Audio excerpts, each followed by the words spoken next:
The following is an AZPM original production. For AZPM, I'm Mark McLemore, and this is Arizona Spotlight. Coming up, how the possible reopening of Alcatraz prison stirs remembrance of 19 Hopi men who were once held there because they didn't want their children to be forced to attend Indian boarding schools. Meet the young playwright behind a new production with a very cosmic storyline. It's called Everything You've Got at the Scoundrel and Scamp Theater. Find out about the grassroots group the Pink Pistols, formed in observance of the First and Second Amendments to the U.S. Constitution. And Colette Barajas remembers with pride the changes that came to Tucson nightlife in the 1980s. Those stories are next on Arizona Spotlight. Last month, President Trump announced his desire to reopen Alcatraz, one of America's most infamous prisons. Since it was shut down 6 decades ago, Alcatraz has been a federal historic landmark managed by the National Park Service.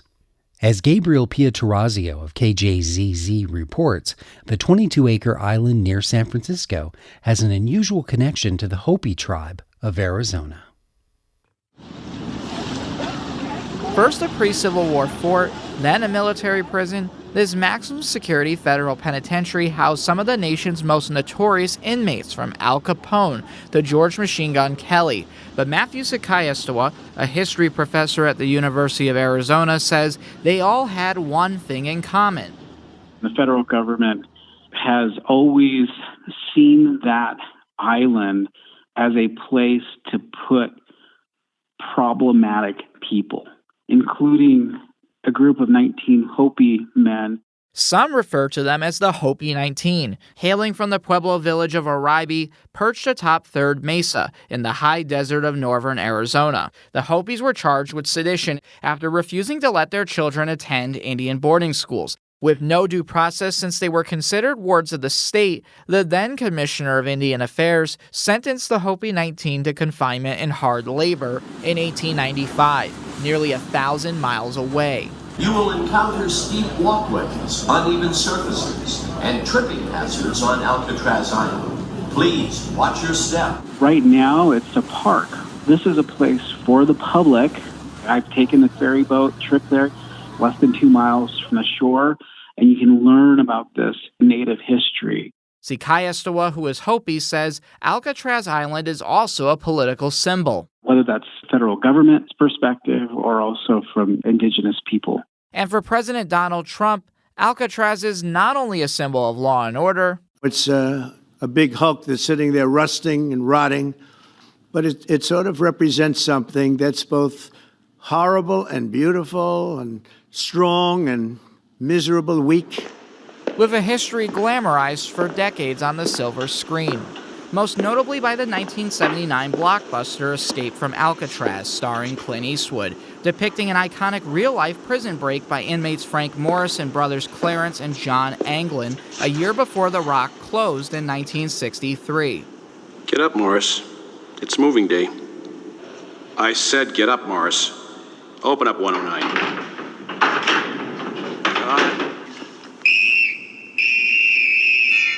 Again, I think a lot of people look at Alcatraz, they kind of know the stories from the movies when it was a federal prison and then don't really know it's related to indigenous people. Wendy Holliday is a former archivist for the Hopi Cultural Preservation Office. When I was doing the research and I lived on the reservation and I was a tribal employee, 100 years after those men were imprisoned at Alcatraz, the story was still so resonant as though it had just happened yesterday. As much as Alcatraz is about uncommon criminals, it's also associated with boarding schools. Some of the stories that people would tell me that they had heard kind of passed down was just about the trauma for them and for their family members who were left behind, wondering what happened. And once she started, Holliday couldn't stop telling that side of the story. It's not just that they were in prison, but they were taken from their ancestral land that was absolutely vital to their spiritual practice and well-being. It was a story that was still very much alive, and I think still today. Amber Rose Howard is with CURB, Californians United for a Responsible Budget, a coalition of more than 80 groups organizing against prisons across the Golden State. Of course, Alcatraz is just a non-starter. There's no drinking water, no utilities, no infrastructure. It's hard to tell what's a real threat and what's just fear-mongering. But at this time, I think that we should be taking everything he's saying seriously. If not Alcatraz, Howard says, undocumented people are likely next, to be sent somewhere else. Empty prisons that ICE has been eyeing, even in Blythe along the Arizona-California border. But I don't think it stops there. It starts with folks who are undocumented, and then it will continue to spill over into disappearing people from underserved, marginalized communities who are Black, who are brown, who are indigenous, who don't fit the agenda. Gabriel Pietrorazio, KJZZ News, Phoenix. Thanks to KJZZ for sharing that story with Arizona Spotlight. There's an article with some dramatic photos linked to on the Arizona Spotlight page at azpm.org. This week, the Scoundrel and Scamp Theater is hosting the world premiere of a play called Everything You've Got. It's the creation of a 19-year-old playwright named Madeline Hill, and it stars her mentor, busy local actor Gretchen Wurgis. Next, we'll hear about how this production came to be. My name is Gretchen Wurgis, and I am the producer and the actor of this piece, of Everything You've Got. Hi, my name is Madeline Hill, and I am the writer and assistant director of Everything You've Got. How large is the cast for this production? 1. Gretchen, I think you were telling me that to some extent you've been Madeline's mentor over the years as they developed as a stage artist. Mm-hmm. Tell me about that. Yeah, Maddie and I met when I first directed her in a play at A Scoundrel and Scamp, and just really got to enjoy working with her, and then got to teach her in another class at the same theater. I had her write her own monologue for the performance we were doing for the parents. And I was like, holy cow, she has such talent at 15. And we were getting ready to have our premiere, like our first annual Young Playwrights competition at Live Theater Workshop. And I encouraged her to start writing, and she submitted a bunch of things, and it kind of all went from there. Well, Maddie, did you have designs on being a playwright one day before this happened? Or did you discover you had a flair for it under Gretchen's tutelage? I had always been interested in writing. It was something I was really passionate about in school, but I was much more interested in film at the time. And when Gretchen suggested trying to write my own play, I was like, where do I even start? How does this work? But when I sat down and just tried it felt very natural. So it just kept going from there. I think Everything You've Got originally was the 3rd or 4th short play I ever wrote. So originally it was as I was very early in developing my skills as a writer, and then as I've worked on it over the years, I think it's really grown with me, and I'm very proud of the place it's at today, because it's something I've been working on for 5 years now. And how old are you now? I'm 19. In the little bit of promotional material that I've seen for the play, it describes the characters as being immortal. Mm-hmm. And it seems like there's definitely kind of a cosmic aspect to what's going on stage. What made you want to go in that direction? The show is actually originally based on this internet meme about what if you were granted immortality, but a snail was also granted immortality, and they're always chasing you, and if they touch you, you die. So the whole thing is, a snail is very slow, so you could sort of get away from it very easily, but it is coming after you forever. And I thought that it would be really funny to do sort of a mega dramatic take on this very silly internet trend. And since then, it's sort of grown to be way bigger than that. And Gretchen, what has it been like for you to play this part? It's great. I think anytime I've ever had a chance to play a character that is not grounded in like a reality that we're familiar with, like she's 7 billion years into the future, it's always trying to strip it down into what its basic humanity is. And that's has been the coolest part about playing this role. When you take away the convention of space and all of this time and the snail and the immortality, she's really talking about her journey as a person. She's coming back 7 billion years later to have this confrontation with this creature that's been chasing her, but it's really about confronting herself and what she's learned, what she messed up in life, what she's had to live with, regrets, what she hasn't been able to forgive herself for, and really kind of trying to reconcile that, which is everybody's human experience. So yes, the convention on top of it of space and everything is really cool to play with, but at the heart of it is just this human experience. So what does a sitcom that originated in the 1980s, how does that fit into this? Well, when I first wrote the show, one aspect of it is that she's watched every TV show and movie and read every book ever written. Oh, because every piece she's of media had 7 billion anything years. has ever created. Yep. Yeah, and when I first wrote the show, the first draft, she said that her top 3 favorites were Matilda by Roald Dahl, You've Got Mail by Nora Ephron, and Cheers. And then as we were editing it, we figured, okay, the funniest of those is Cheers. And I have never seen Cheers. To this day, I have seen maybe 5 or 10 episodes. But in studying the show, it's been very helpful to have Gretchen, who is sort of a mega fan and has seen it a million times. I was able to draw upon the characters in the show, making connections to our character in our show.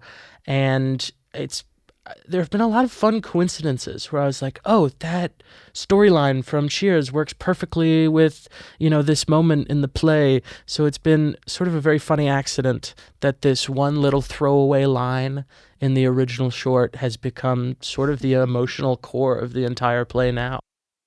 So Tucson Scoundrel and Scamp Theater is doing the world debut, the very premiere of Everything You Got. Gretchen, can you speak a little bit about Scoundrel and Scamp's commitment to giving young artists a shot and how you think their mission has made this production come to be? Absolutely. When we first thought about where we wanted to do this play, trying to encourage Maddie, let's get it on stage. Let's really get it out there. Scoundrel and Scamp was the first one we thought of, not only because Maddie came up through Scoundrel and Scamp as a scamp, as what they call the kids program, but that's what the SCAMP program is for. It's to develop the next generation of theater goers, theater makers, theater writers, including like the technical parts of theater. They have a 24-hour playwriting contest where playwrights get an idea and we write plays over at night and they're produced the next day. There are several programs that were encouraging LGBTQ playwrights. There was one for playwrights of color. They have a program for translated plays. There's really like so many different aspects of the theater world are supported at Scoundrel and Scamp, and they do work that maybe not other theaters would attempt because it is they kind of go for like that magical realism, and they really want to tell the world's stories and the human story with as many different types of voices as possible, not just the canon or the ones that you're expected to see. That's their mission. And Maddie, has anything in your young life competed with theater for your attention? Is there any other pursuit that you think you might enjoy almost as much as doing the various aspects of acting and writing plays? I'm also a very avid poet. I started writing poetry after I started writing plays when I was about 16.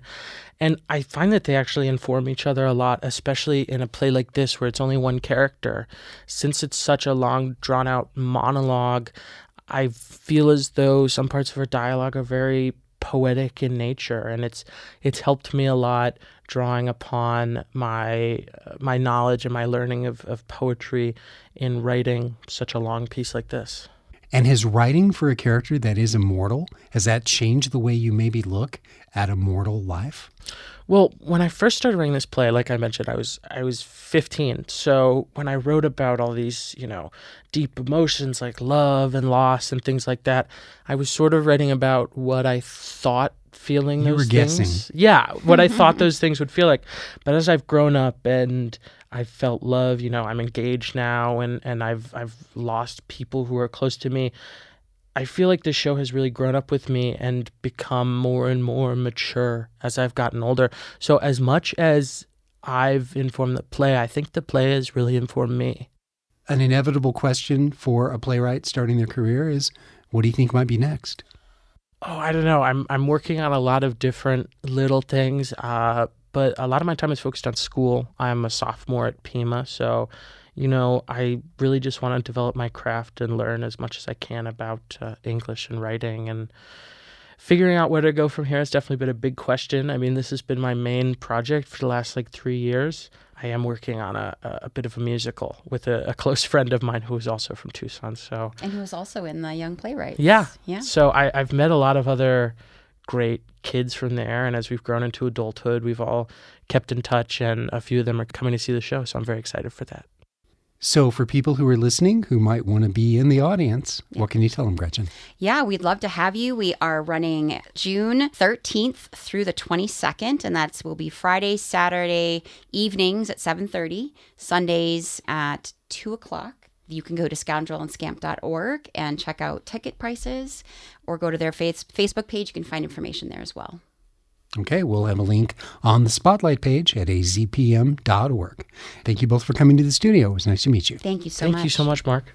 In Tucson, a once defunct LGBTQ+ gun rights group is redefining what it means to protect and uplift a community.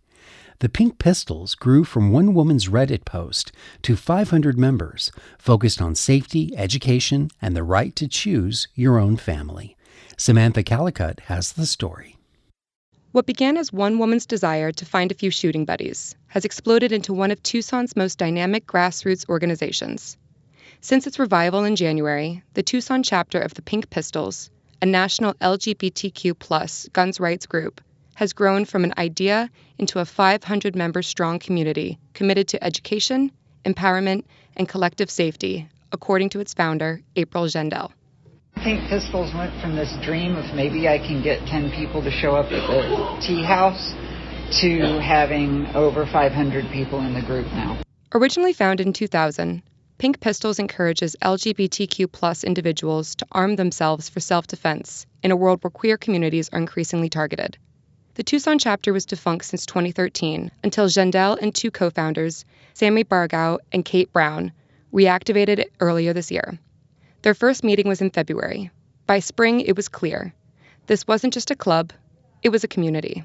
Gendel says the group operates on two founding principles: support for LGBTQ+ rights and the constitutional right to bear arms. You're a Pink Pistol if you say you are, There are no membership dues, no gatekeeping, just mutual respect and shared purpose. Despite common assumptions, the group is intentionally apolitical. We're politically neutral. We're an apolitical group, but I feel very much personally that I'm helping LGBTQI+ people to have a fighting chance. Training is a cornerstone of the group's mission. From firearm safety to trauma response classes like Stop the Bleed, members are working to become not just armed, but responsible. And thanks to local partnerships, including a tight-knit relationship with Zona Tactical, they're finding welcoming spaces to do it. Josh Robinson, chief RSO and instructor at Zona Tactical, talks openly about this fact. We all have the same common goal, and that's just to get better with shooting and making sure that we're all protecting ourselves in the way that we see fit. Because, no one should be excluded from, self-defense. No matter, what race, creed, gender, whatever. In a community disproportionately impacted by mental health struggles and suicide, especially among queer and trans youth, Pink Pistols recognizes that being armed is only one part of the equation.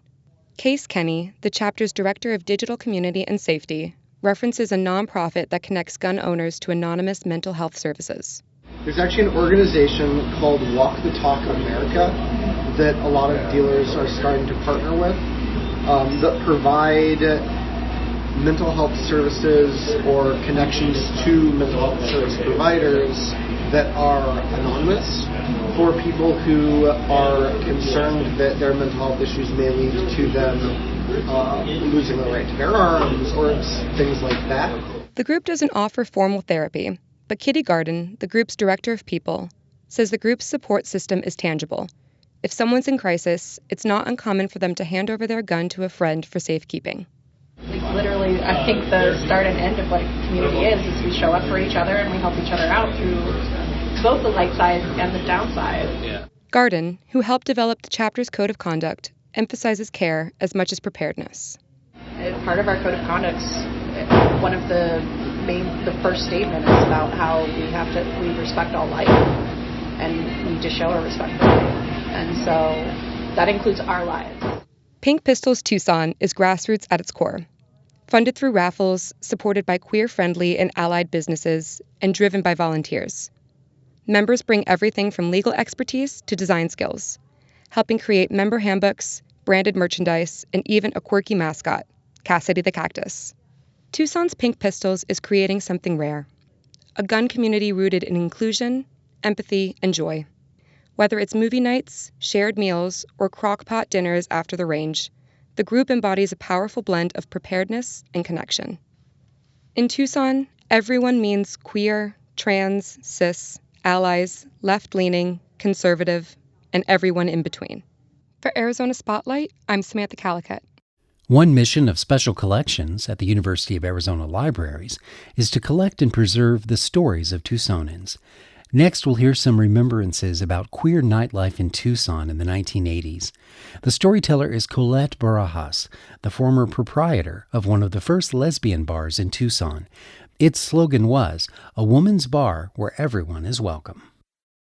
So I opened December 19th, 1983. I'll remember the day like it was the rest of my life. People would come by every day waiting when we were going to open. The women were ready to have a place, and we were busy, and so we had great music and a lot of fun. That bar I had trouble with. I couldn't get a dumpster from the city, so I took some bags of garbage down to the city hall one day and put them on the desk, and what are we doing? I said, well, I own a business and I can't get a dumpster. So I just thought, well, since the city won't give me a dumpster, I'll bring my trash here. They got it. I got a dumpster. And then when I opened my second bar, I had somebody from the department come down and throwing his weight around, and all they wanted was money. He's standing there. He wanted me to pay him up. I'm not giving you money. So he said, well, I'll make this so difficult you'll need a cleaning permit. So I got his card, and I went the next day with my tradeswomen and went down to the city and asked where I got a cleaning permit. I'm like, what do you mean, a cleaning permit? And I said, well, this captain told me I would need a cleaning permit. And I told him the conversation. And they thanked me and said, there will be no cleaning permit needed, and we'll have a conversation with this person. I was sober at the second bar, so my perspective and objective were much different.